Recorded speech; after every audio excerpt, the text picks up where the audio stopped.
Omekongo Okende David vient en appel au tribunal de grande instance de Kinshasa-Gombe contre une décision rendue en faveur de l'intimé Mbayo Boga Yamba Yamba, poursuivi au premier degré pour faux et usage de faux. Les faits remontent au 17 août 2022. Selon les avocats de la partie appelante, l'intimé Mbayo Boga aurait fabriqué un faux certificat de mariage qui aurait eu entre lui et Owanga Kinemo Joséphine décédée. Certificat qui indique que le régime de la communauté des biens aurait été choisi par les mariés. Les avocats de la partie appelante soutiennent que ces renseignements seraient faux au motif qu'il n'y a jamais eu mariage entre les deux parties. L'intimé aurait également produit un faux certificat d'enregistrement de la parcelle située au numéro 14A de l'avenue Omekongo Safi dans la commune de Lingwala, au nom de la défunte Owanga Kinemo, alors que celle-ci aurait conclu une vente de sang vivant avec Wembo Chakomami en 2012. L'intimé aurait produit les deux documents devant le TGI Gombe qui s'est prononcé par un jugement définitif sur incident en faveur de l'intimé Mbayo Boga Yamba Yamba. Les avocats de la partie intimée soutiennent qu'il n'existe aucun acte d'appel dans le dossier. Ils sollicitent du tribunal le renvoi de la présente cause à une date ultérieure afin de permettre à la partie appelante de respecter la procédure. Nous savons que jusque-là, il n'échappe pas au dossier un acte d'appel sur base duquel vous devez vous déclarer saisi, étant entendu que vous êtes un juge du degré d'appel. Donc, partant à votre honneur, nous estimons à ces jours que vous ne devrez pas procéder dans le cadre de cette affaire et qu'il y a lieu, votre honneur, que vous nous renvoyez pour permettre, bien entendu, à cette partie adverse de faire les choses proprement, étant entendu que nous sommes ici, non pas sur base, bien entendu, de l'article 96 du Code de procédure pénale, mais plutôt sur base de l'article 145.1 et une fine de la loi portant organisation et fonctionnement des juridictions de l'ordre judiciaire.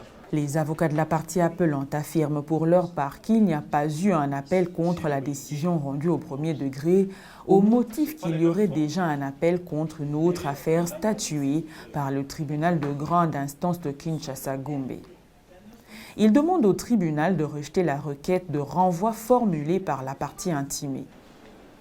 Nous voudrions démontrer tout simplement qu'il n'y a pas eu un appel quelconque qui a été interjeté contre cette affaire, étant attendu qu'il y avait la première affaire qui était frappée d'appel.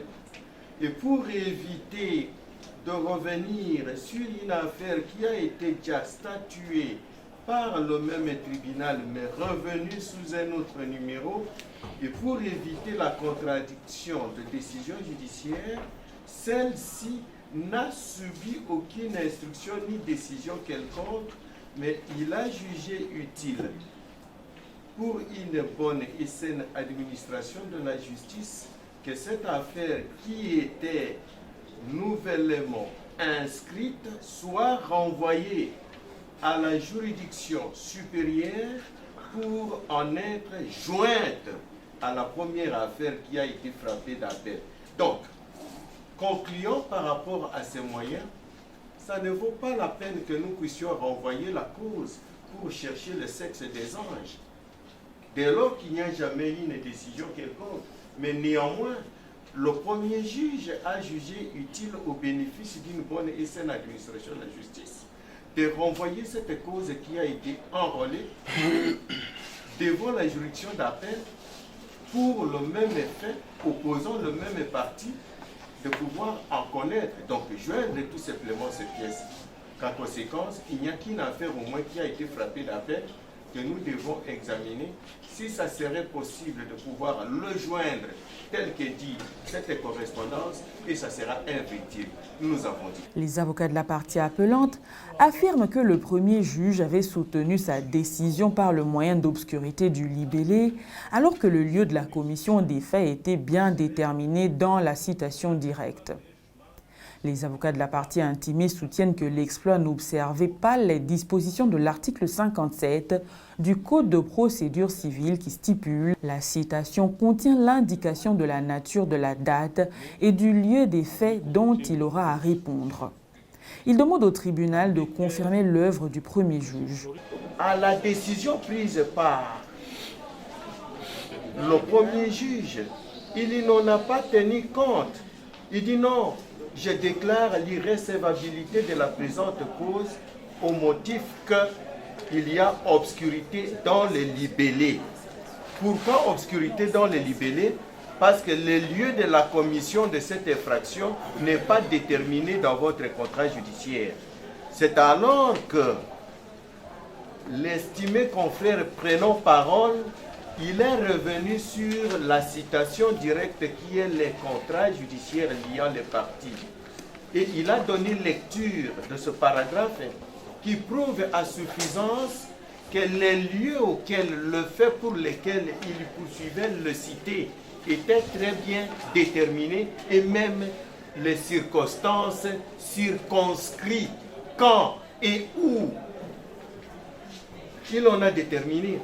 Il dit que c'était devant le parquet de grande instance de Kinshasa-Gombe que le cité a fait usage des actes faux. Et c'est sur base de ces actes faux-là que lui est venu par citation directe attraire la partie citée. Mais alors que nous attendions la condamnation de cette partie-là, le tribunal se limite sur la forme à constater, sur le moyen soulevé par la partie adverse, à tort. Pourquoi nous avions soulevé l'exception d'obscur libellé? Parce que votre honneur, après avoir scruté de manière minutieuse l'exploit improductif d'instance, nous avons constaté que cet exploit, en son temps, n'avait pas observé les dispositions de l'article 57 alinéa 3 du Code de procédure civile. On sait que, votre honneur, je sais que le tribunal connaît parfaitement ces dispositions, mais qu'il nous soit ici permis de vous en faire état pour la très bonne compréhension. Votre honneur, l'article 57 du Code de procédure civile renseigne ce qui suit. Je prends l'alinéa 3 car ça me concerne. La citation à provenir contient en outre l'indication de la nature, de la date et du lieu des faits dont il aura à répondre. La citation à provenir contient en outre l'indication de la nature, de la date et du lieu des faits dont il aura à répondre. Et après lecture de cet exploit, nous avions constaté que cet exploit ne reprenait pas, ou sinon n'indiquait pas, le lieu et la date de la commission de l'infraction du fait en écriture abusivement reproché à notre client. Malheureusement, cette partie adverse ne l'a pas fait car ces dimensions substantielles font défaut dans l'exploit improductif d'instance. Partant, Madame le Président, vous allez constater tout simplement que la partie adverse n'a pas démontré à suffisance de preuve le mal jugé du premier juge. Partant, Madame le Président, vous allez confirmer l'œuvre du premier juge dans toutes ses dispositions, car bien faites. Après avoir entendu les deux parties, le tribunal décide de communiquer le dossier au ministère public pour son avis écrit à intervenir dans le délai.